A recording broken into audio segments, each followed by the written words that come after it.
We are now beginning with our next session. I'm sure you wouldn't want to miss such an interesting session today.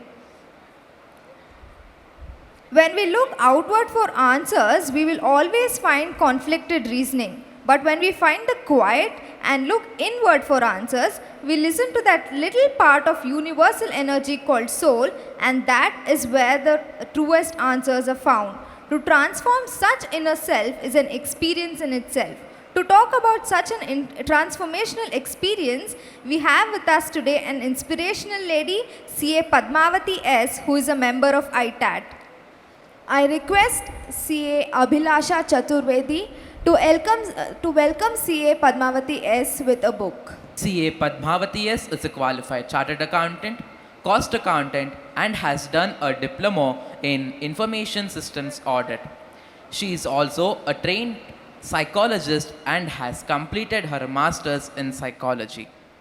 She is involved in many social work, including scribing and reading for visually challenged students. Sewing is a hobby of hers and she enjoys long drives and swimming.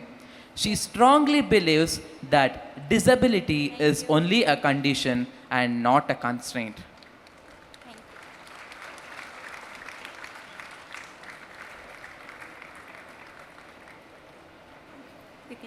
ಎಲ್ರಿಗೂ ನಮಸ್ಕಾರ. I would first like to thank the Karnataka State Chartered Accountant Association for giving me this wonderful opportunity. I'm very happy to be here. Let me begin my speech by talking a bit about myself. I am basically from Tamil Nadu. I was born, brought up there, but I am a Kannadiga. And I am very, very happy to be in Bangalore because I get to speak more in my mother tongue, and in the process I am also learning to speak reasonably good Kannada. I was brought up by a single mother who was widowed at the age of 32. She was a very brave woman, and she is the one who taught me to be courageous, to never give up and lead an independent life. I also have a brother who lives in RT Nagar, Bangalore, and he has been a pillar of support throughout my life. I have a loving niece who is my emotional anchor. I got affected by polio when I was 3 months old baby. My polio is a little bit unique in the sense that polio normally affects the lower limb of the person, but in my case it affected my whole body, including my hands. So I have difficulty. I can eat, I can write, but I cannot lift my hand to comb my hair or to reach out for things. And I didn't go to school up to 5th standard. My mother was busy taking me around various hospitals for my rehabilitation. So when I was 10, 11 years old, that's when I started asking my mother, like, why am I not going to school like any other children? So that's when she thought it's high time I start studying. So she put me directly in 5th standard. So the one issue that I have because of that is I don't know any of the nursery rhymes, so which I had very difficulty in explaining it to my nieces and nephews. By qualification, I am a chartered accountant and a cost accountant, and out of personal interest, I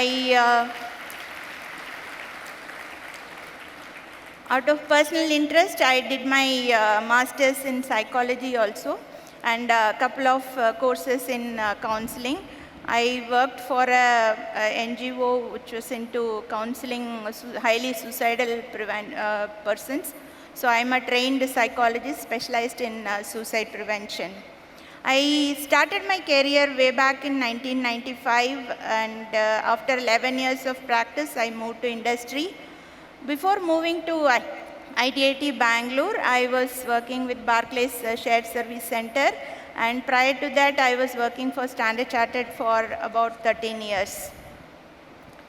People always ask me like how I manage to study and do professionally well in spite of my disability.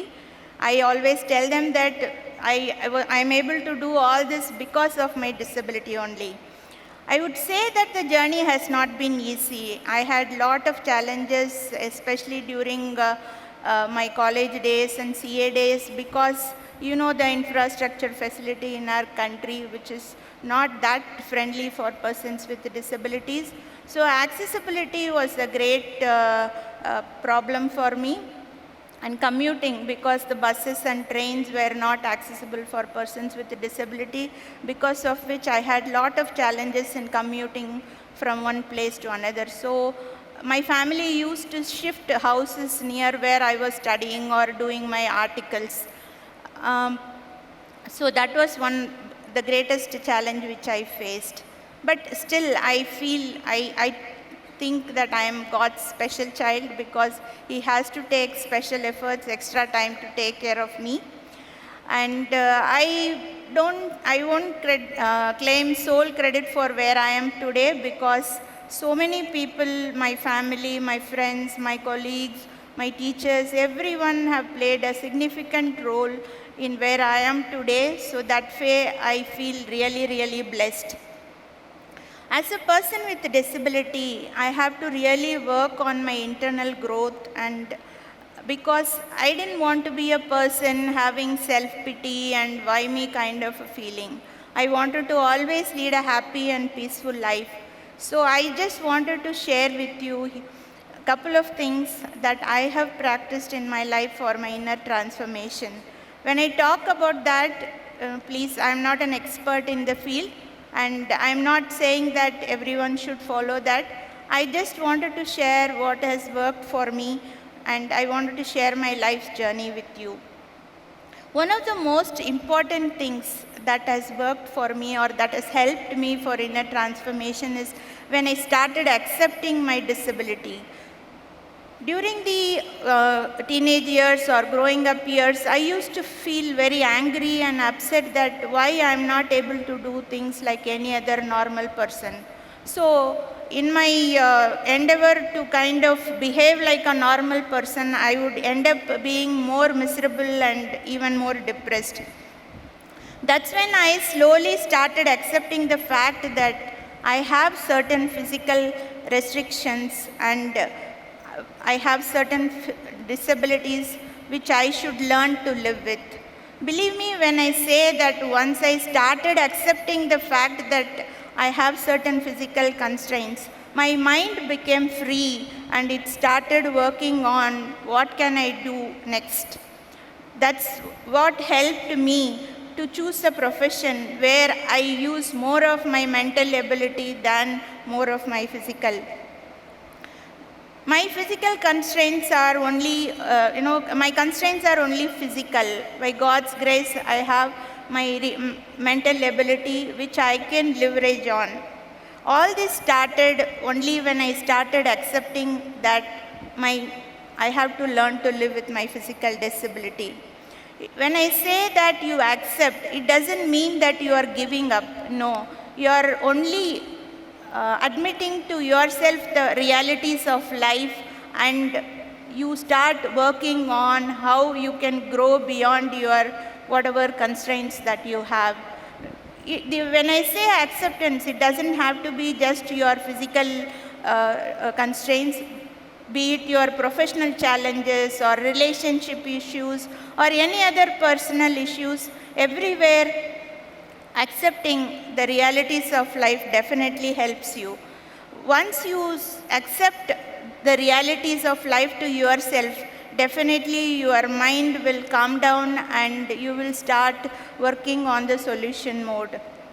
If you keep denying yourself that no, this is not happening to me, how life is unfair and all that, then you will never be able to move beyond that. So acceptance is the first thing that I would say that has helped me to, lead my life. The second thing is, like as I mentioned earlier, I cannot claim the sole credit for where I am today. There are so many people who have played a very pivotal role in where I am today. So the next thing that has helped me for my inner transformation is I strongly believe in the goodness of people. It is easy to be always bitter and keep cribbing and complaining about people and things which are not working for you. But to me personally, things started working when I started believing in the goodness of people and that everyone will support me. Every time when I step out of the house, I step out with that strong feeling. Even when I was coming to this program, I knew that definitely people are so good and they will take care of me, and I am really seeing it now today. The feeling itself gave me the lot of strength and the positivity and the fear. It removed the fear that how I will lead my life. It gave me the confidence, to travel abroad on my own, where, in an unknown country, so many people helped me, and I had the most amazing experience of life. Even when I was posted in Bangalore, I came here with that same belief in the goodness of people, and I have an amazing person in form of our VP and my members, and even the support staff of ITIT Bangalore. Everyone is so nice, and I'm having a very, very good time being here in Bangalore ITIT. I practice seeing goodness in people around me that supports my personal growth. I say this because it helps you to manage your own emotions and creates a positivity to face the challenges life throws at you. If you keep thinking that, everybody out there is there to get you, then all your energy will go in just how I can counterattack people. But if you start seeing the goodness in people, definitely it will change the way you approach people, and people will also start reciprocating. And this is my personal experience. The last thing that I want to speak about is being grateful and count your blessings. I used to feel bad about why polio affected my whole body. Why did it not spare my upper body so that with the help of my hands I could have done much more than what I am today. But it is my mother who taught me to be grateful and count my blessing. She used to say that, your physical disability you can always manage, and your mental ability is intact, so be grateful for that. Being grateful for what we have makes us humble and lead a contented life, and it also helps you to enjoy the little things and the beauty of life. When I say count your blessings, please don't think that I'm telling that you should be complacent. No, you should definitely be competitive, you should dream big, and you should work hard. But being grateful and counting your blessings will help you to do all these things with a kind of happiness and not with a discontentment that, I don't have certain things in my life. I want to close this talk with a small story. You might have heard or read about Arthur Ashe, who was the first black man to win Wimbledon, Australian Open and US Open. During a heart surgery in 1983, due to a blood transfusion, he got affected by AIDS. So people all over the world wrote to him asking, why God did this to you? He could have spared you of all the people. To that, Arthur replied, all over the world, about 50 million children start playing tennis. 5 million learn to play tennis, and 500,000 learn to play professional tennis. 50,000 come to the circuit, and 5,000 reach Grand Slam. 50 reach Wimbledon, 4 reach semi-finals, and 2 reach finals. When I was holding the cup in my hand, I never asked God, why me? And today when I'm in pen, I should not be asking God, why me? The moral of the story is that sometimes we may not be happy with our life, but there are so many people out there who are dreaming of leading your life. So with this, I would like to once again thank the organizers for giving me this wonderful opportunity. Wishing you all a very happy, healthy and successful life. Namaskara. Thank you, ma'am. It's not the disability that defines you. It's how you deal with the challenges the disability presents you with. We have an obligation to the abilities we do have, not the disability.